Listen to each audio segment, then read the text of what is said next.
come join us here. We have 5 different packages: rookie, starter, veteran, Hall of Fame, and GOAT, with each one increasing in different types of betting analysis for you. Just know if you subscribe to any one of these tiers on the TWSN Betting Patreon, you're getting a team that is putting hours and hours daily into the best bets, into the futures bets, into any question that you have. So there's only one thing left to do. Join the TWSN Betting Patreon, as there's only one way to bet the right way.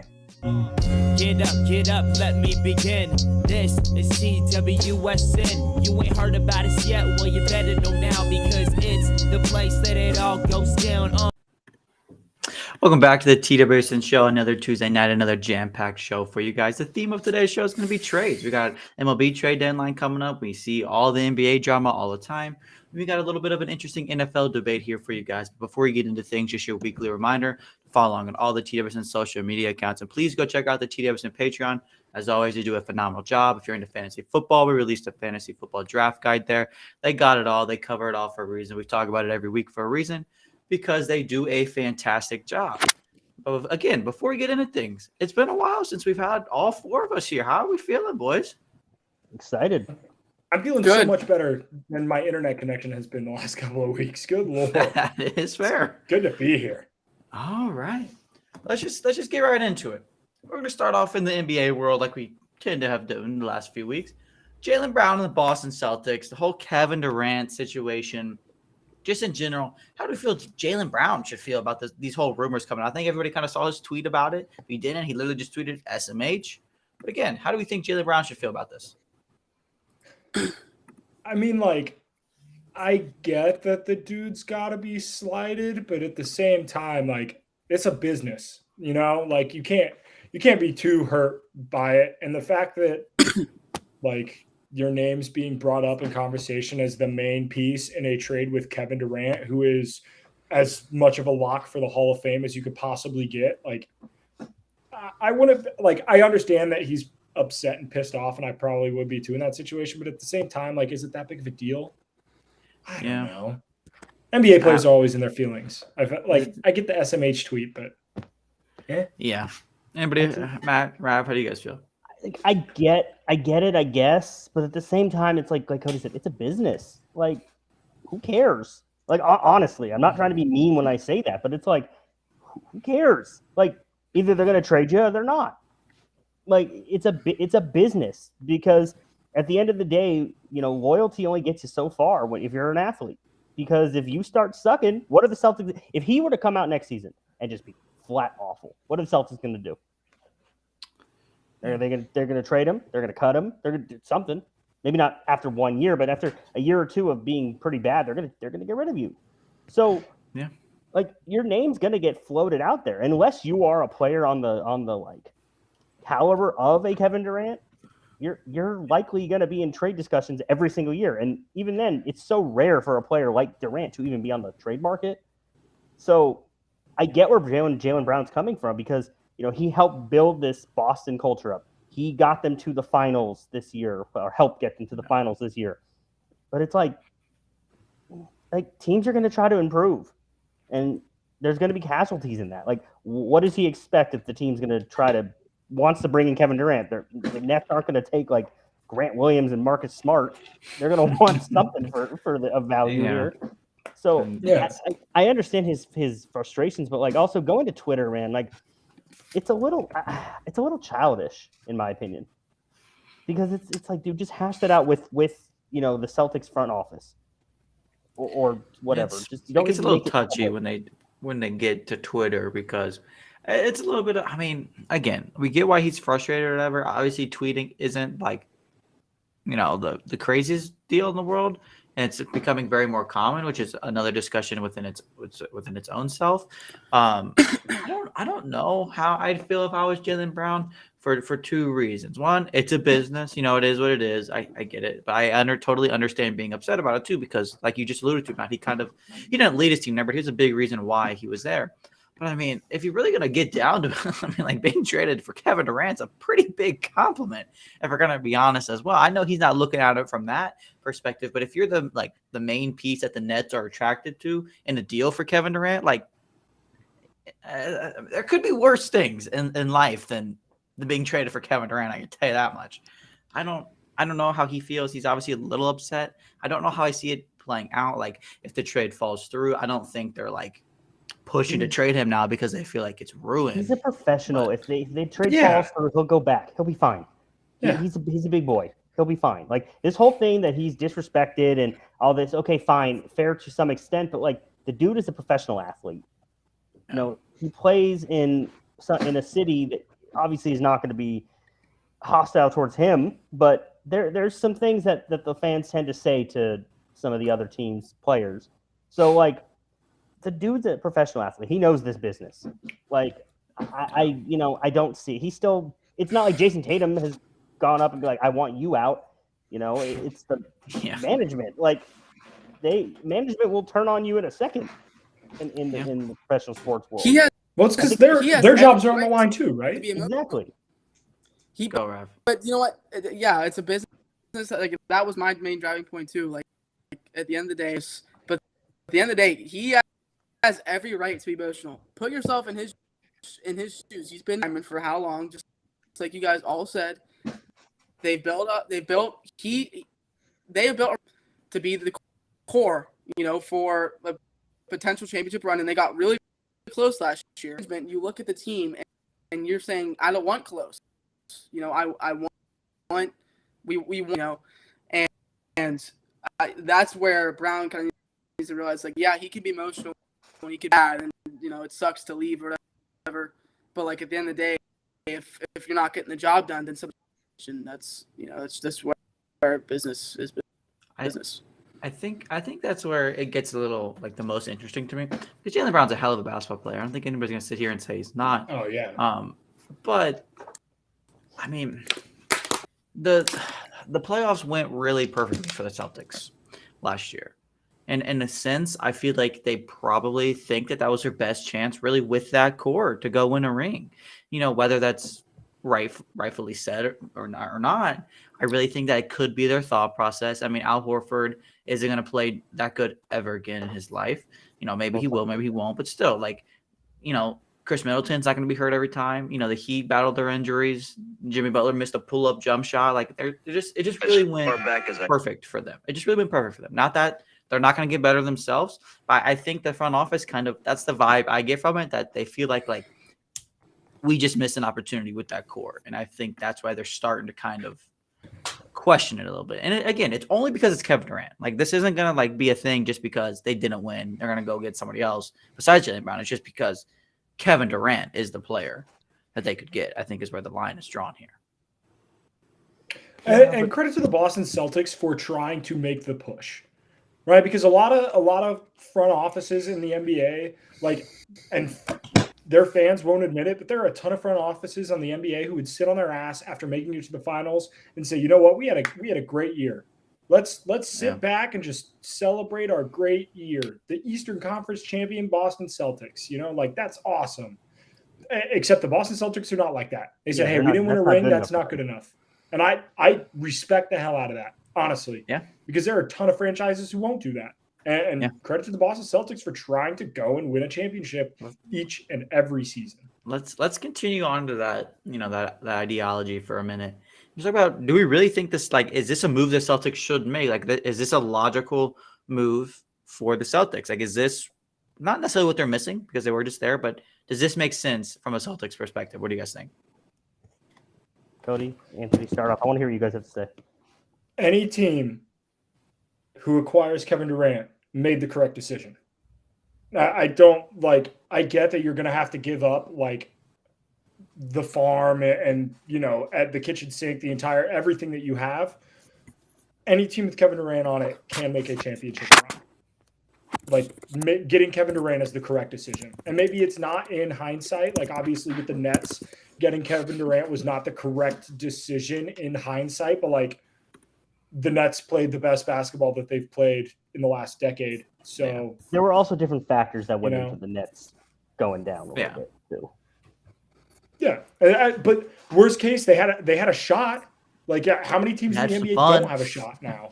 Like, they gave the city some life because the Knicks aren't doing it. Like, you know, like, fair. Yeah, I got to do something over there. But Rav, what do you think?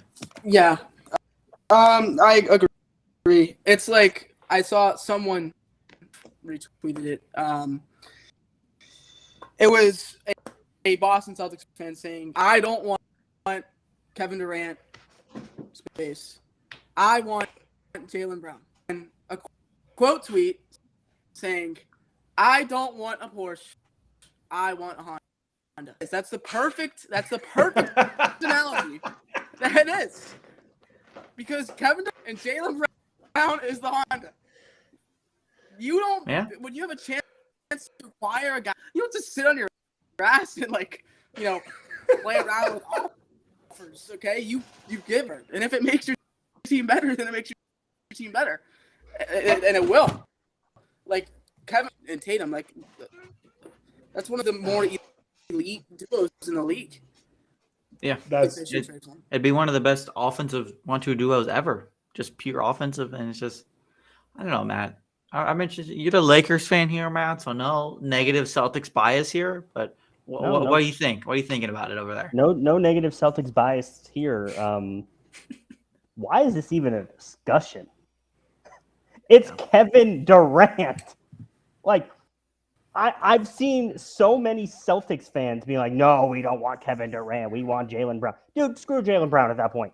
Throw him out. Throw Marcus Smart, all of them out. I don't care. If you can get Kevin Durant into your team for 4 years on a contract, get him. Even if it was for 2 years and in 2 years he decides, I want to leave. I don't care. Those 2 years are a better shot to win the championship next year than with Jaylen Brown on the roster. Yeah. It's like Celtic fans are more concerned with winning the championship in 4 to 5 years than they are next season. It's really it's weird.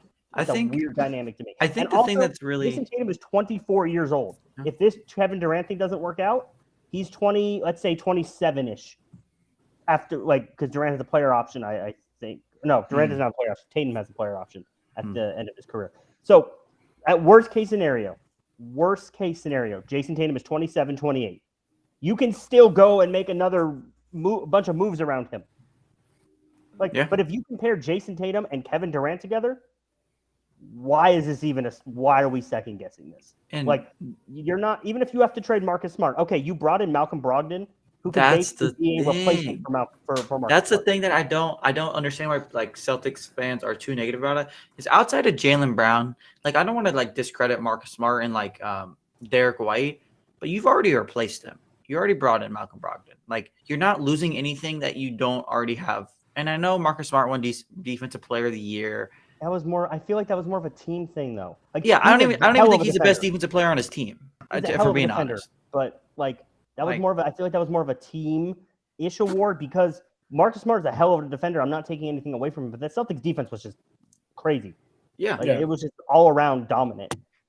I just don't understand. It's I feel like this is the only time I've ever seen any franchise fans being like, "Oh, wow, we don't want Kevin Durant. We don't want a player of this caliber." I think not that I can understand where Celtics fans are coming from because I do think it's the correct move. It's just a little bit. It doesn't really feel like a Celtic move necessarily. That's why I think it's catching a lot of people off guard. Jaylen Brown's that homegrown talent. Marcus Smart, similar as well. Derek White's whatever as well. But then the picks, and they feel like they were so close. And I think they're looking at last year, and they were like, man, we were right there. But they don't realize, like I said at the beginning, not lucky, but how perfect things went for them in the playoffs. And it's not going to be that easy next year.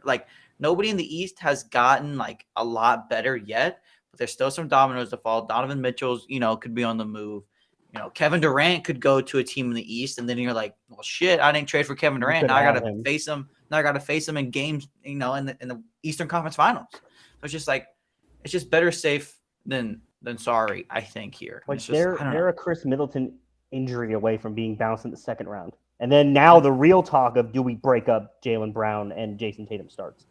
Because the Milwaukee Bucks without Chris Middleton literally took this team that went to the finals to the brink and probably should have beat them, if we're being honest. Yeah.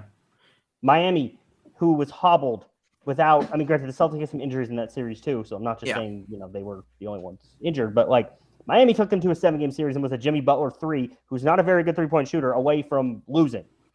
Yeah. So it's if you're Boston, yes, you have a young team. You should be very proud of what you did, your future. go get Kevin Durant. Like, and this is coming from a Lakers fan. I hate saying this. This pains me to say this. Go get Kevin Durant. I feel like that's the point of having so much access to young talent to a certain degree. Like when you find your player you want to build around, you have Jason Tatum. And it's like, okay, now we need somebody else next to Jason Tatum. Not that Jaylen Brown can't be it, but when you have the opportunity to go get like Cody alluded to, he's one of the easiest Hall of Fame blocks we've seen in a while. It's just you do it, and you're really only giving up the only long-term players, Jaylen Brown, with some picks that they already don't care about. I don't see the downside. I just that's what I'm struggling to see here. Like, unless Kevin Durant literally breaks his leg or refuses to play for Boston, I don't know how they lose this deal. Well, yeah, I mean, what's the point of look, the Celtics have an incredible depth on that roster. Like, what we're just going to be honest about this. And if they went into the season right now, they're going to be one of the favorites in the East. Mm-hmm. But if you can just replace Jaylen Brown with Kevin Durant, Malcolm Brogdon as the Marcus Smart, that team might have beaten the Warriors last year.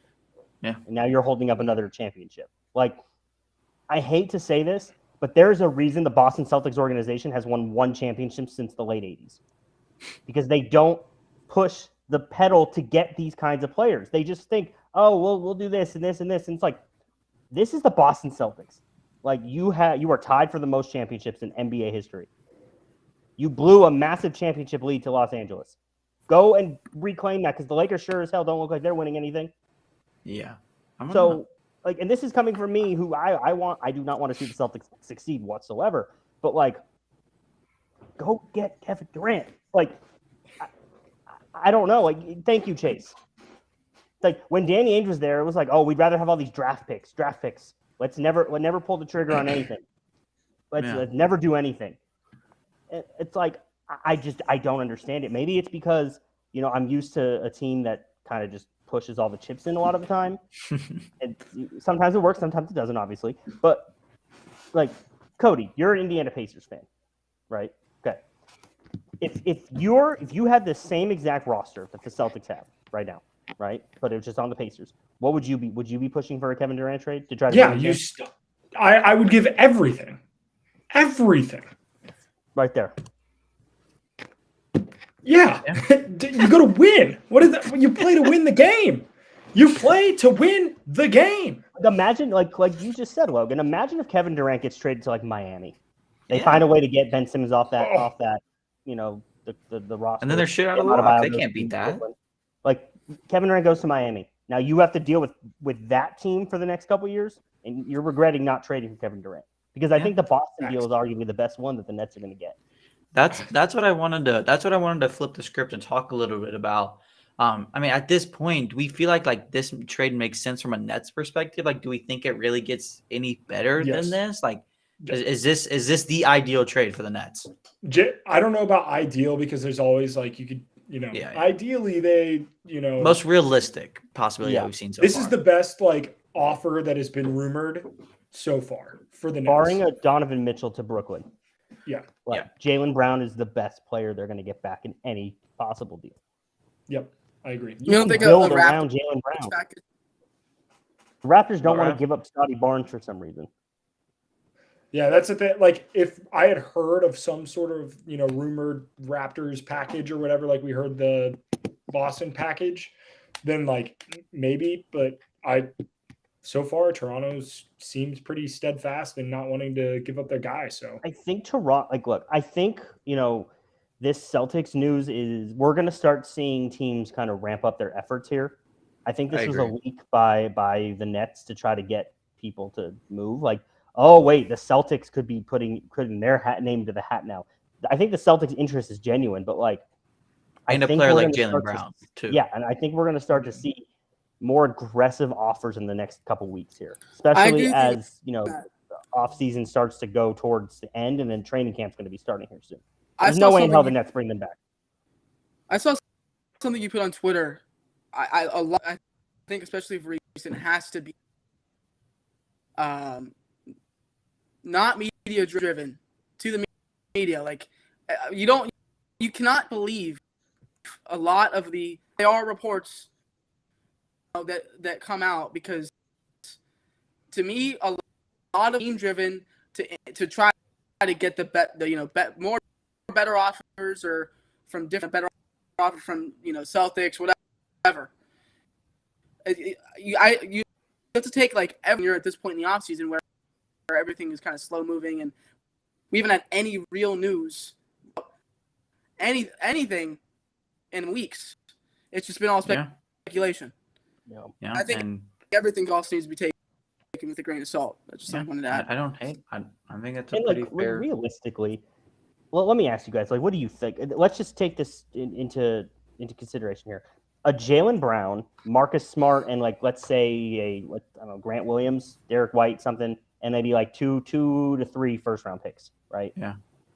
For Kevin Durant, I think that's more than a fair trade for both sides.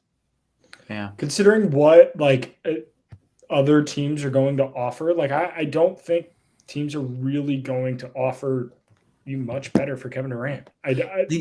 Not saying how many teams have more to give up? I don't think many teams have that much. While still having a roster that can compete, getting him back. Boston's one of the few teams that can do that. Because they'd still have a pretty good team with Robert Williams, Jason Tatum, Malcolm Brogdon. Like they would still have a really good team. They arguably, I'd say the Celtics would probably be the top team in the East, if not the entire league at this point. I agree. If they get Kevin Durant, like they'd be the favorites. You put Kevin Durant and Jason Tatum on the team, good luck, both defensively and offensively. Yeah. And you still have a good perimeter defender in Brogdon. You still have one of the best rim protectors in the league in Robert Williams. You just don't get worse. You just don't get worse by any means. Before we move on from this, let me just paint you guys a picture here. So let's say Kevin Durant goes to the Celtics, right? That probably then means the Nets are going to be moving Kyrie, I assume, because I don't think they're going to keep him. He goes to LA. Right? Imagine a Lakers-Celtic finals next year. Kevin Durant's in Boston, Kyrie Irving's in LA. The storylines behind all that to break the tie for KD. Adam Silver once. Adam Silver's league. Literally, dude, that would be like the dream scenario for Adam Silver in the NBA. Because you get Kyrie Irving against the Celtics, you get Kevin Durant against LeBron. Anthony Davis plays against the Celtics, where after he said he'd never play for them. You get Boston, LA to break the tie for the most championships. Like the storylines would just be incredible. Watch you get those two teams in each of the conference finals, and then it ends up being like Denver Bucks. and Denver. Bucks, Denver, Which Denver, Milwaukee. What the hell? Jokic and Giannis would be fun, but that would be pretty awesome. But another name that's been kind of flown around in the trade market, another pretty unique storyline as well, is Donovan Mitchell and his New York roots, and just his connection to the Knicks. There's a lot of connections about it. I just do we think it's really worth it for the Knicks to trade for Donovan Mitchell? I want to hear what you guys think. There's a lot of different opinions about this, and I'm interested to hear what you guys think. I might be entirely out of pocket to say this. Shaq made that comment, and I know he's talking about Kevin Durant, about whether or not you're the bus driver or whether you're on the bus. Are we sure Donovan Mitchell's a bus driver? Are we sure that he is capable of being that dude? I agree. Because I'm going to be honest. I don't think I'm in on Donovan Mitchell being that guy. I think he's a phenomenal player. I don't think that he can be the best player on a championship team. I don't believe that. And if that's the case, and you have to give up 6 first-round picks for him if you're New York, that's not worth it. That's absolutely not worth it. I'm actually in agreement with you, Cody. I love Donovan Mitchell. I think he's a phenomenal talent, like you said. I don't know, because here's the thing: there were some of these Utah teams he's been on. They were some good teams, and they came up small year after year after year. Again. Like they were the number 1 seed last year. They literally had the Clippers on the ropes without a Kawhi Leonard, and they couldn't do anything. And look, if you're the Knicks, you're gonna do a move like this because you need to bring something like that. You need to give the city energy, you need to give the franchise some energy. But I don't know. I don't really like the pairing of him and Brunson. Imagine that team is going to be awful defensively. Oh yeah, I know. I'm kind of like Chase kind of stole my train of Short and thought here defensive too. and defensive challenge. Like, Yeah, Chase kind of stole my train of thought here as well, and it kind of goes with what Cody was saying too. I do not think Donovan Mitchell is that guy at all. I think that Rudy Gobert was a scapegoat for all the Jazz fans, but Donovan Mitchell was just as big as a reason why that team was not successful as Rudy Gobert was. Donovan Mitchell can score the basketball. Nobody will argue that. But that's where his game ends. He does not pass the ball well. He does not, he doesn't play make very well. He's atrocious on defense. He doesn't rebound the ball well. He's a volume scorer, and there is nothing wrong with that. That is his role. But he is never, ever, ever, ever going to be the best player on a winning team, on a true playoff winning team. It's just not going to happen. It's not going to happen. He can't do. He doesn't elevate the people around him at all whatsoever. Like 1B, I think that's his ceiling. Like a 1B. He doesn't need to be a number 2. He can be a 1B. Like get someone on his level that just can kind of like go with him. He could be the 1B to like Jimmy. Well, you know Butler. what though? Yeah, I think that would be a perfect pairing for him. Yeah, who says the Knicks are done after if they get Mitchell? What else are you gonna have to give up? What do you mean? Like they're not gonna have to like they're asking up. I mean, when you start trade negotiations, you always ask for the most you can get. You're gonna have to. Bro, Danny Ainge is gonna swindle any team that tries to take this man. But also, he got 4 firsts for Rudy Gobert. He's gonna get. I think that's something that's also not being considered. The Knicks have no good players to give up. Okay, that's my thing. Why would you, other than the draft picks, like unless Danny Ainge is literally like draft picks, the Knicks have nothing they want, which has been his history. So maybe the Knicks have some chance. What do the Knicks really have to offer that the Jazz are like, yeah, I'll want that for Donovan Mitchell? Because if you get RJ Barrett, you're gonna have to bring in Zion. No, but if you get Barrett, you're gonna have to pay him. Barrett's up for an extension soon. Are you really gonna give RJ Barrett a max contract? Because I sure as hell am not. And it's just like, not that it's redundant for the Knicks to trade Barrett by any means, but it's just like, again, it's another one of those things. Just like, and I don't know how much that really puts you up if you're losing another good young player like that. I think like the only way from a Knicks perspective that really makes sense, like the best player you can give up is Julius Randle because he's really expensive. But like, I mean, all the deals of like Quentin Grimes and a bunch of other people out. I mean, Fournier and yada, yada, yada, Cam Reddish, whatever other crappy offers you want to send, they're not good enough to land Donovan Mitchell, whatever way you want to look at it, unless they're really coming off of 5-6 picks. Well, I don't know. Agree. And it's just, yes, Donovan Mitchell gets a star into New York, but like, what else? I don't know. I guess it starts it. Let's hear it, Rav. What do you think? This year, it doesn't have to be. This year doesn't have to be the goal. Like, for it doesn't for Mitchell. They could wait and see, which superstars and teams that maybe don't want to be on that team anymore. The next year, the year after that, like it's like the Knicks have time. And Mitchell's not. I mean, yeah, he's getting older, but year after year. But like, give it a comparison really nicely next to him, and Brunson will still be there.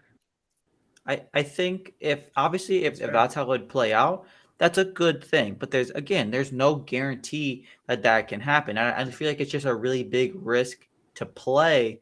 Like if you do that, and if it works out, you're probably looking pretty solid. But again, it would just have to be a straight sign of another star player, which is a big market, big team, so it could happen. But you're going to be paying Jalen Brunson. You're going to be paying RJ Barrett. You're going to be paying Donovan Mitchell. You just paid Mitchell Robinson. Like, how much? Like, I mean, I know that salary cap's a myth in every sport pretty much, but like, how much can they really afford to spend on another? It's less of a myth in the NBA.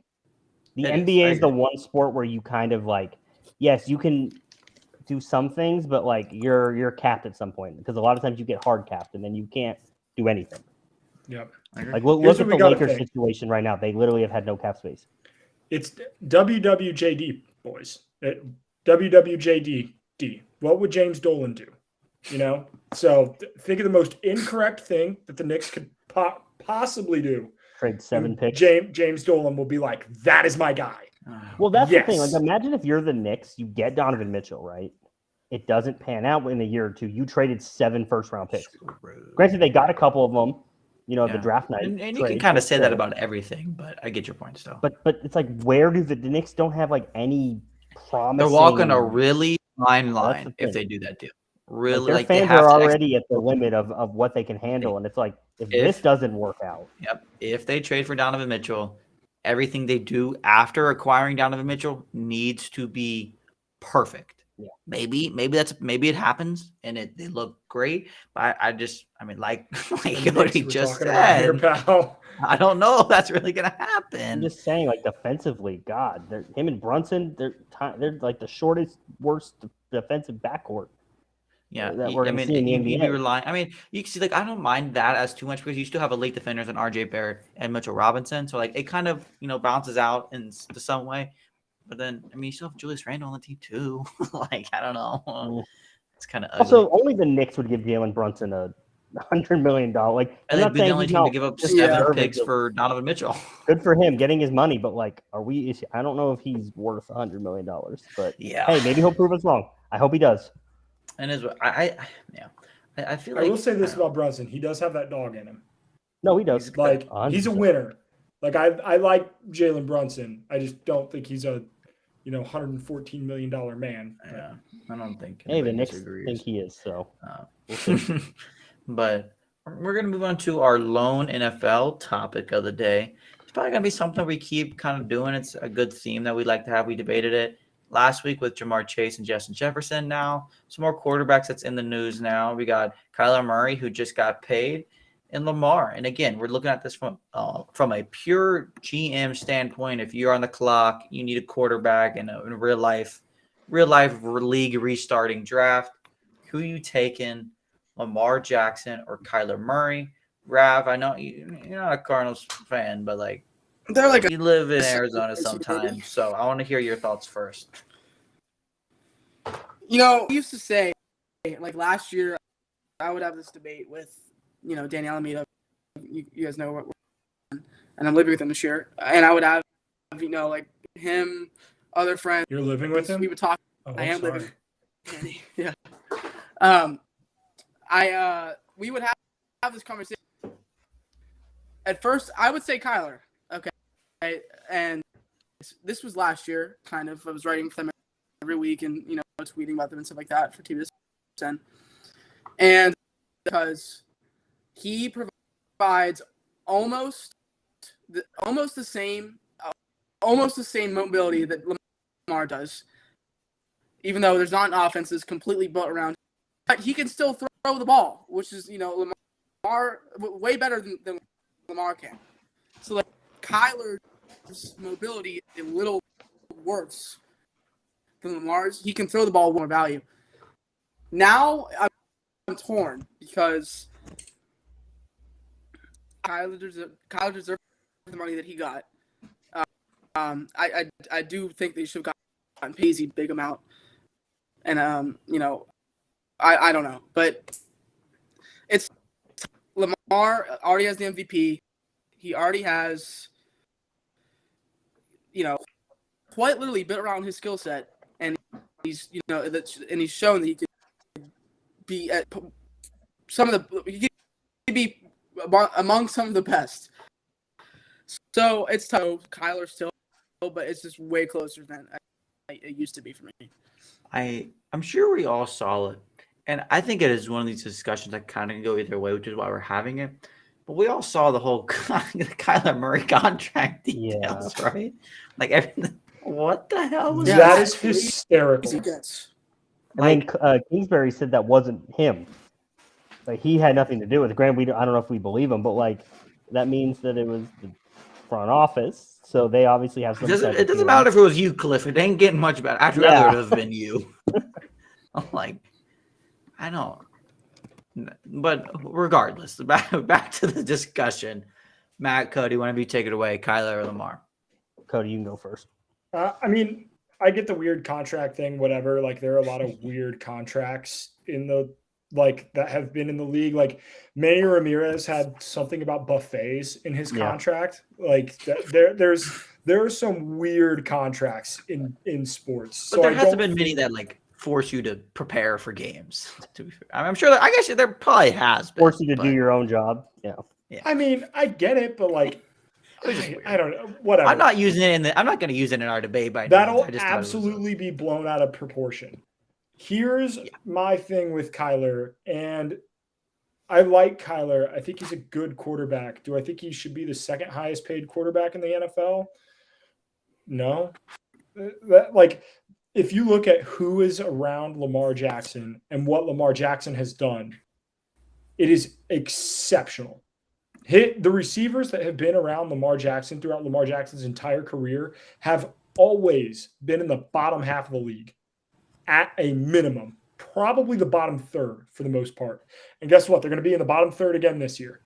And you look at who Kyler has played with. He's played with D-Hop now and AJ Green. He's played with a guy like Christian Kirk. Like, how many draft picks? They brought in Zach Ertz. And, like, he still hasn't been able to get it done. I don't blame losses on Kyler Murray per se, because I think a lot of it has to do with the fact that Cliff Kingsbury is like sub 500 as a head coach at both the college and NFL level, which is absurd. And their defense is garbage. But I really truly think that if Lamar, like if you put Lamar on the Cardinals and you take Kyler Murray and throw him on the Ravens, the Cardinals make the playoffs and the Ravens don't. I think it's that easy. And if you take Lamar and put him on the Ravens and you take Kyler and put him on the Cardinals, guess what? The Ravens have a chance for the playoffs this year, and I don't think the Cardinals do. And part of that I don't know if is – go ahead, Raph. I don't know if you can make that conversation. Would Cliff Kingsbury make an offense that's quite literally built around Lamar's – like that's not something. I don't think you need to change it as much as people think. I think that's part of the discussion too, because I think we've kind of talked about it briefly before. There's a fine line with a difference between when you can't do something and when you're not asked to do something. I think Lamar Jackson is a better thrower than he's shown in the NFL, but he doesn't do it because that's not what he's elite at. He's elite at running around and doing all the short yardage and making plays. That doesn't mean he can't throw it deep. He's just, why would you risk throwing it deep when you know 100% he's going to be effective in this way? Granted, if he was in Arizona and he was in the exact same system Kyler Murray was in, maybe he would suck. I don't think he would. I think he's going to provide some safety with his legs, much like Kyler does. I think Kyler might fit Arizona's scheme better, obviously, because it's built around Kyler and Lamar's is built around Lamar. And obviously, I don't like putting Kyler in Lamar's shoes because that offense is strictly for Lamar. Kyler's not the kind of runner. He, see the injuries with him. But I just think that Lamar, like I said, there's a difference between not being able to do something and just not being asked to do something. And I think that's, when you look at Lamar Jackson, that's kind of the thing I like to point everybody to when you talk about Lamar. I think people really underestimate the value of an elite wide receiver, because that's awesome. D-Hop is an elite wide receiver, or at least has been in the last several years. I don't know if he is anymore at this stage, but who has Lamar had at all? The best wide receiver, Mark Andrews. So a really, really high end receiving tight end is his best weapon. Like you said, Hollywood Brown. Hollywood Brown is a great number 2 receiver. Well, now no one wants to play in an offense where you're not going to get thrown at. I understand. I agree with that. Right. I understand that. I agree. 100%. But the problem is it's kind of like a chicken and the egg situation. I'm not going to scheme up, a 60% pass rate in an offense where I don't have anybody who's worth throwing the ball to. And your best athlete are your quarterback and your running backs and your tight end. Right? If I'm Harbaugh and I'm trying to win games, which I can promise you Harbaugh tries to win every goddamn game he's ever played. Look at his preseason record. He's like 18-2. He's absolutely trying to win with the guys that he has. If you gave him great wide receivers, I guarantee he'd pass the ball more and change his offense, because he's going to try to scheme them to win as well as they can. And I understand you build the offense around Lamar Jackson, but he's one of 11. And I understand he's the most important one of 11. But when you have, if you were to throw any elite wide, if you were to put Jamar Chase on that Ravens offense, do you know how different that team would look? how insanely different that offense would look. Yeah. And it's not because of Lamar's skill set. Like, obviously, Joe Burrow's a significantly better deep ball thrower than 90% of the league, but it would change that offense dramatically. And I just don't think they have a weapon like that right now. You're relying on second-year Rashad Bateman, second-year Tyler Wallace. I think it's. I think that go Rav. I just think that Brown could have been that guy. He could have been, still can. Well, you know what? We'll get to see this year, though. We'll get to see this year. That's what, exactly. Hey, Rav, I was just gonna get. Let's make a wager. What is Arizona's food? What is the Arizona like? What do you got? Salsa? Is that it? They've got Tex-Mex is the name of the game in Arizona. Tex-Mex is the name of the game. Okay, here's the deal. So tacos. I will eat a pound of Tex-Mex in one sitting if Kyler Murray finishes with more. Whatever you want. Screw, make it 2 pounds. I will eat 2 pounds of Tex-Mex in one sitting if Kyler Murray has more touchdowns, throwing, rushing, combined, whatever, than Lamar Jackson this year. If not, I will ship you 2 pounds of crab cakes, and I want to watch you eat every goddamn one of them. Wait, in this wager, are we barring this from like injuries and whatnot? Yeah. Yeah, if any of them miss more than like a touchdown. Games. 2 games. Total touchdown. 2 games. Bet. Okay. Yes. I love a good food wager. Taco meat ever.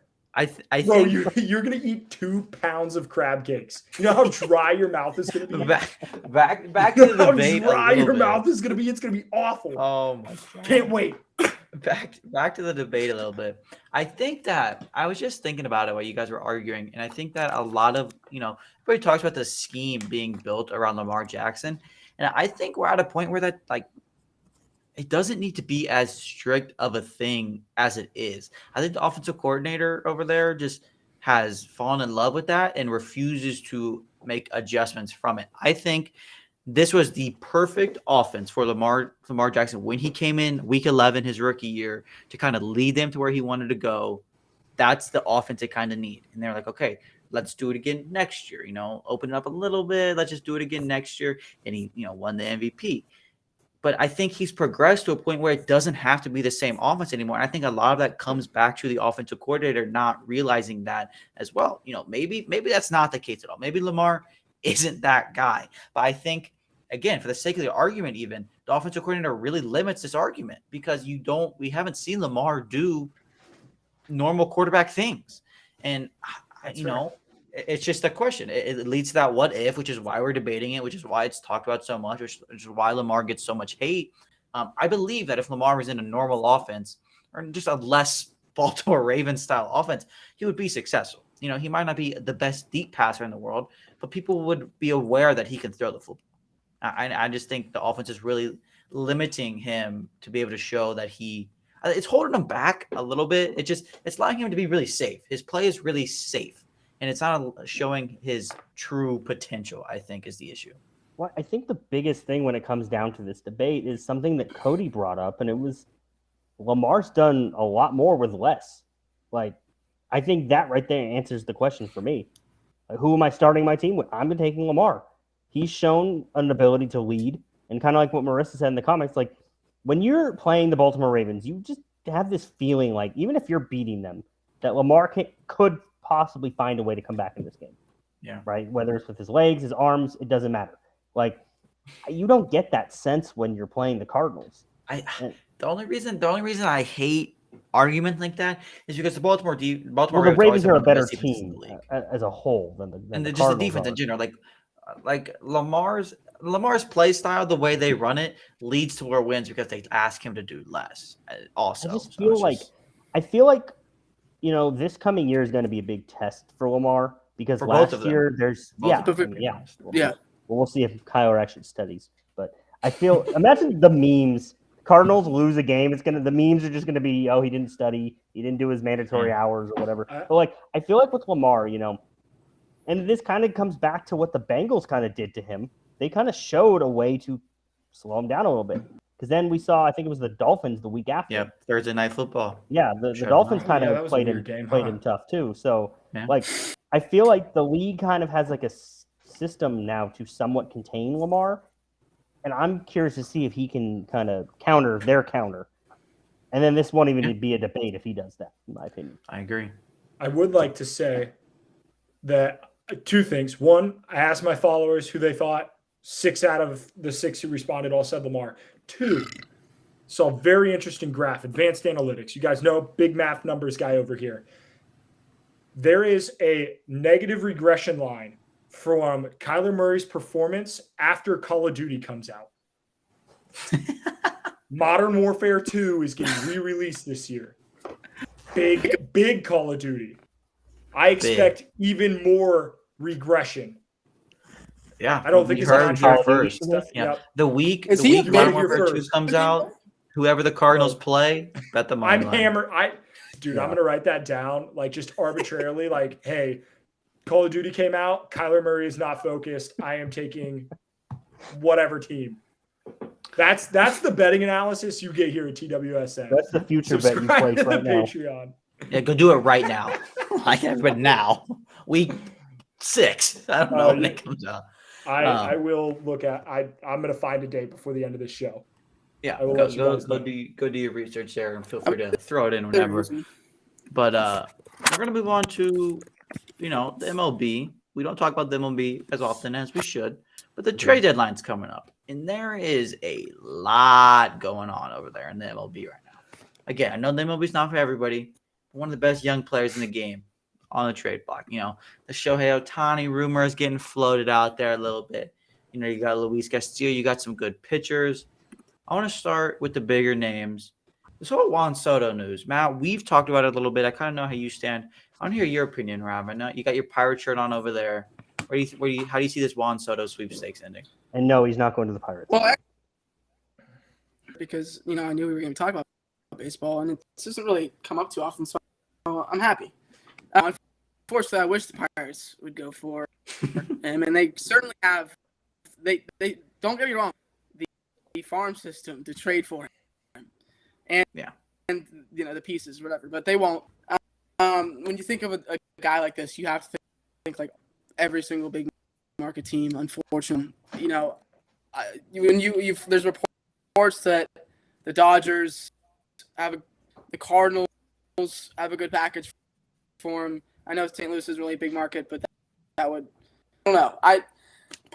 Personally, I don't know where it will be. One of the maybe the biggest trade package prospects. Like usually when you like that Scherzer and Trey Turner trades gave up their 1 and 2, right, Matt?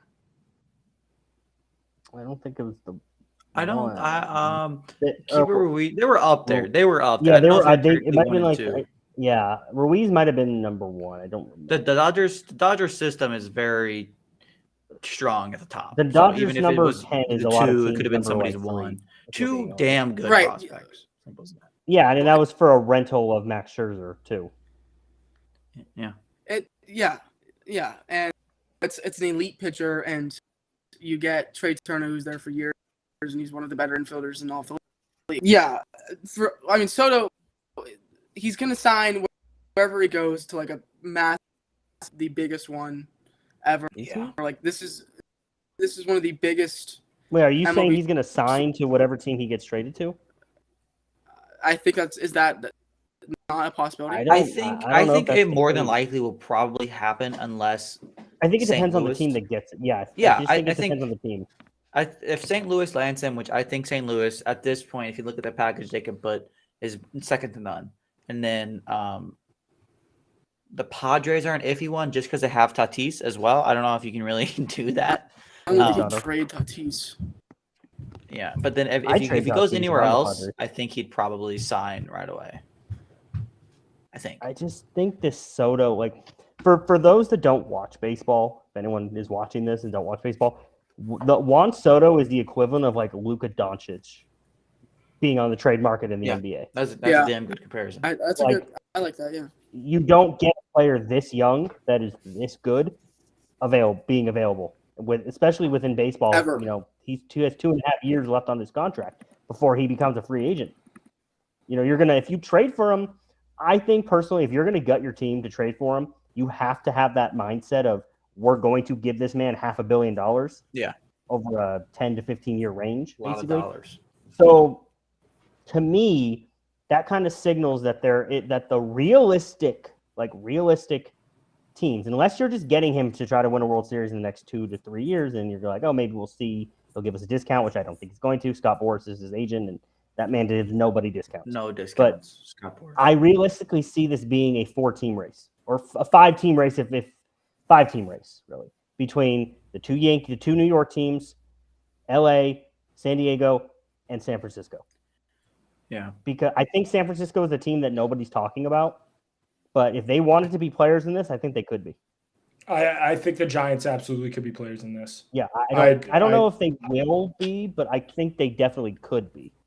I'm not counting out St. Louis either. I will not count out St. Louis. I think St. Louis has the best package. If we're talking strictly packages, which is, if we're talking just strict prospect, the Giants farm system of these teams is the worst by a lot. And they don't have young players on the roster to give. Like, I think it really hinders. Either, but realistically, the Mets, I only included the Mets because they can pay him. Yeah. The Nationals are not going to trade him to the Mets. They're not dealing with that. I don't think the Mets are realistic, if we're being honest. I don't think it'll happen for the next 15 years. It's not going to happen. It's not going to happen. I don't think it'll happen either. So, if you ask, if my opinion, I think it's going to come down to the Padres, the Dodgers, and the Cardinals. Who's willing to give up what? That's kind of where I'm at this point. I could see a team like the Mariners sneaking in if they wanted. Maybe Seattle. If Seattle I think they have. I think they're happy with the young core. That would be awesome, honestly. But Seattle deserves a winning baseball team. So Seattle's a fun little team. This was only 23 years old, mind you. That's the thing. Me and Matt have put together a couple trade packages for him. Juan Soto is so young that there's a good chance in majority of these deals, he's like the third youngest player in the deal. And he's getting traded from multiple minor leaguers. He's 23 years old. Like, that's rare. There's not even many people in the MLB that are in the MLB at 23, much less a bona fide superstar. And let's also not forget his experience. He won a World Series just 2 years ago or a couple years ago. So, yeah. As a teenager almost. Yeah, he was a big piece to that team. It wasn't like he was just some random player. Like, he was a big major part of that Nationals team that won the World Series. So he's a winner. He's a clutch hitter. Like, if you get this guy, you have him. You're guaranteed to have him on your roster for three postseasons right now. And then you're probably going to sign him for 14 to 15 years. And the crazy thing is, like, he just would be hitting like 40 years old. And in baseball, we've seen players play into their 40s. Especially with the DH and everything now. Like, I'm interested to see how that really affects the career of these young studs like Soto. Like, I mean, bro, like, you can hit as long as you want to hit. Like, if we're being honest, like, yeah, you're going to struggle a little bit, but, like, you can hit. That's why Pujols is still in the league. So Yeah. Exactly. He is. I think. And he. Oh, go for it, Logan. You're good. I was just saying he has the wear and tear of all the years of being a fielder still. Like I think him being a DH was a lot of the reason he went to LA in the first place. He didn't have to play the field. I agree. Well, I agree with that completely. He went to Anaheim, not LA. My bad, Matt. Let's clarify that. They do not play in Los Angeles. They play in Anaheim. Like, I'm tired of he went to every place Anaheim. talking. We got like it. He went LA to California Angels. to play for the Angels. No, I'm tired of this. This is one thing that like grinds my gears here. They went west to play for the Angels, the Western He went Angels. to play for the Anaheim Angels. They are not the Los Angeles Angels. They play in Anaheim, California. They are not in Los Angeles. So that's besides the point. But Marketing. I'm curious about your guys' thoughts on this. So realistically, like, I know Anthony and Cody, you're not you guys are both baseball fans, but, like, you're not, like, I don't know how deep you are into, like, prospects and all of that. Realistically, at least this is my opinion. If the Dodgers want Juan Soto, they're going to get Juan Soto. I think they can put together the best package possible. If they basically tell the Nationals, you know what, you can have pretty much anything other than, like, Mookie Betts and Freddie Freeman and Trey Turner. You pick players and you'll be fine. I just don't see anyone beating that offer. Well, even the Cardinals. Do you have I think Lux, Spellinger? Yeah, I mean, that's what I'm saying. Like- They could literally offer them Gavin Lux, Cody Bellinger, and a bunch of prospects. The thing is, too, with the Dodgers is like they have a lot of guys who are closing in on their time. Yep. Like Kershaw's deal is close to being up. They have Turner's not much deal is money on the close to books. being up. Like Yep. Muncie's deal is close to being up. He's a guy they could ship. Like, They And got I'm a just lot. saying, like, the Dodgers don't have a left-handed power bat in that lineup. That's like the one thing they're missing. You put Juan Soto in that lineup. Yeah, they only have a former MVP in Cody Bellinger, a I guess silver you have Freddie slugger, Freeman. I Max guess you can count him as a Muncy. power bat. Muncy has been terrible, though. To be fair. I Muncie has know, I been- know. Muncie is not Okay, been but good. I think Yeah, but they if still you're have the Freddie you're- Freeman. They also still have World Series champion Freddie Freeman. They don't have this Man, one they thing really that they don't have a six lefty. of. okay, Freddie Freeman's not like a power hitter. I guess he's just like Juan Soto's not a power hitter either, for being honest. I think Juan Soto's more of a power hitter than Freddie Freeman. But like, I think if Pretty you're the similar Dodgers, you're basically, if you trade for Juan Soto, though, you kind of are signaling Trey Turner's not coming back. At least in my opinion. So Which is a basically, little you bit have weird to 'cause pick they're best between Trey friends. Turner or Juan Soto. And if I'm running the team, I'm taking Juan Soto every day of the week. Oh, Yeah. yeah. Pretty easily.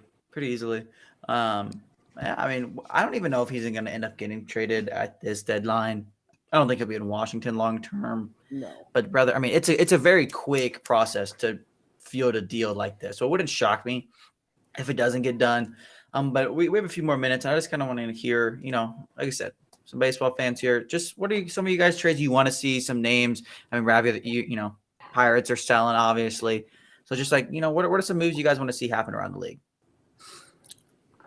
I mean, I'll open up. Obviously, he was on the banner before, but like Castillo, like I'm a Reds fan. I love Luis Castillo. We got to send him off and get something back for him. Anything less is a just huge swing and a miss by the organization. So the Reds have some good young talent. I'd like to see them add to that. But yeah, we need to ship off Castillo. Rav? To the Pirates.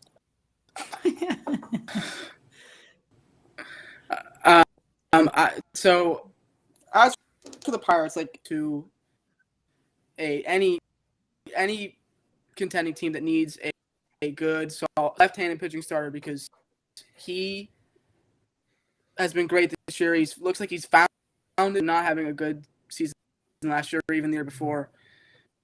The Pirate it's record may not show it. That's just because the Pirates suck. Sometimes they just can't get him run support.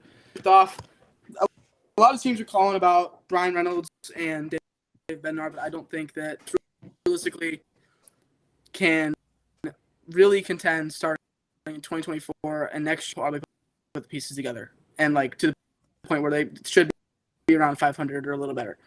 So I'll them to like sell everything. I don't think it's gonna happen. I don't think it should happen. As for everyone else, like Trey Mancini moved. I love him in the Orioles, but at this point, I think leaving. Andrew Benintendi. Yeah, that's a great pick. I think he could be gone. I've seen a lot of names thrown out everywhere. Yeah. Okay, I'll get back. Another National is Josh Bell. I think Bell's the Nationals phenomenal. could shop other guys on that team outside of just Soto. They probably should. Yeah, they will. Yeah. I know. If we're being honest, the list might end at Josh Bell. I don't know what else they really have to sell over there. Maybe a couple relievers, but that team we got stinks. the news today. The Marlins are open for business. Oh, the Tigers are Marlins open and for everybody business. but Sandy. If you want them, come and get them. Literally, That's a these crazy teams statement to are make, just by the way. Open for the MLB trade deadline is usually really fun. I think that this is going to be just another season of that. Mhm. There's going to be so moves random. happening. So random.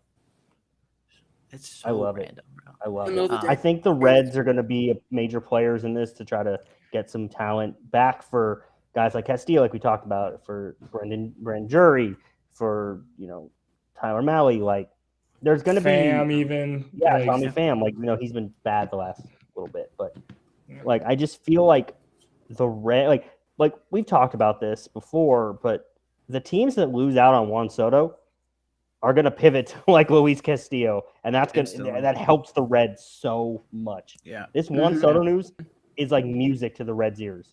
basically. Yeah. That scares me. I don't want Reynolds gone, and there's better options after Soto, and especially if you're an outfielder. Isn't he still hurt? Is he still in the IL? No, he just came back Okay. yesterday. I know he got hurt before. Whatever happened with you guys' bet, by the way? Rav. Oh, technically won. whoa! I won. Did you forget? You technically won, but I'll give you the money. But the Reds were by far the most injured team in baseball by a wide matter. margin. Wait, Cody, it kind of Cody. matters. Well, But you can decide this. Rob forgot that he made a bet. I'll pay up. I will. But Like, it's a what's little bit your of a. take on that? Do you It's a someone little forget bit of that he made a. bet? Okay, Even here's has been injured too. Just not. Yeah, but here's no my thought. team in baseball, fact, Hold on. has been Let's more let injured than the let's let Cincinnati Cody- I Reds. want to hear Cody's Fact. thoughts on this. injuries happen unless you put an injury clause in the bet. Like I I don't. believe don't know what to the tell only you, thing we like- did was a Brian Reynolds trade, maybe. Yeah, I think that's what you guys did too. Yeah, I think I told him. I said I'll Yeah. pay up. I All will. right, you know what? I'm just saying Yeah. it's an asterisk. It's a Houston Astros asterisk on the winning the bet. It's I fact. appreciate I don't the know to- Houston I don't know Astros to call the- out there. Maybe I love you that. should have realized that. You have like 5 more wins than us, and we have Luis Castillo didn't pitch for a month. Tyler Malley didn't pitch for a month. Tyler Stevenson's played 20 games. Jonathan India's played 20 games. Those are our best Like, 4 best players. You have 5 more wins. Settle down over there. Reds I'll fans give you on your the money, Settle sir. side down settle over there. I'll give you your money, sir. It is what it is. We'll figure it out. I don't even You remember. could just give what me it was. half, and we'll call it. I don't even remember. Do we even? I don't even remember. I think it was like $20, bro. I I don't think it remember was how like much 20 was bucks. it. I think it It was. was. I 20. think I was ready to do a whole lot. You more, want to do so 100 or something. Shout like that. out to Rav for were. that one. I was. Yeah, Rob, I you mean, could I have was made a lot confident. more money there, bud. You didn't bet on I was yourself. confident, and I mean, like Yeah, I said, it's all right. injuries do I happen. wasn't It was a confident. lot, but it is what it is. It is what it is. We'll And now I get it. revisit this next year. Give me I'll half be of it, just as cool. confident next year. No. So. Oh, I need the Well, money maybe not, to send. actually. That'll be after the Tacos. Reds trade Hunter Green and Jonathan India and Yeah, all those we'll players. we'll visit it next year. I'm not betting on the second half. We'll I don't visit know. it next year. I need the money to send Cody Taco meat. Yeah, we'll wait for that to play out and we'll just Yeah, keep then you'll it. get- I That'll will be your buy money for it. taco meat. You have to send me taco meat. Yeah, he can get it himself. No, you have Bro, to get Rob's the low gonna cook quality. it, The it's just gonna lowest taste like quality ass. taco meat. Yeah, you just gotta No, wait if for you're Rat sending to me just send you. Crab, if you're sent from Baltimore, I'm sending. Yeah, I'm gonna You send you taco meat from from Arizona. what's the crab place in Baltimore? No, Cody. You have to send him crab from Indiana. That's cruel. I want to make a joke that is probably inappropriate for this No! show. Yeah. I just want you to know. I just want you to know that I won't do that. Yeah, don't. Yeah, and could say I offline. just want you guys to know that we'll be here again, same time, same place next week. We'll pretty much be on the air. What? One last thing. We are hammering the Vikings at home against the Cardinals October 30th, 2 days after Call of Duty comes out. Just Dude, and it's the day we're before all on Halloween. it as a show. Oh my Huh? god. That's Oh, fine. and the day before. They- That's Wow. It's That's all smart. over it. It's all over it, man.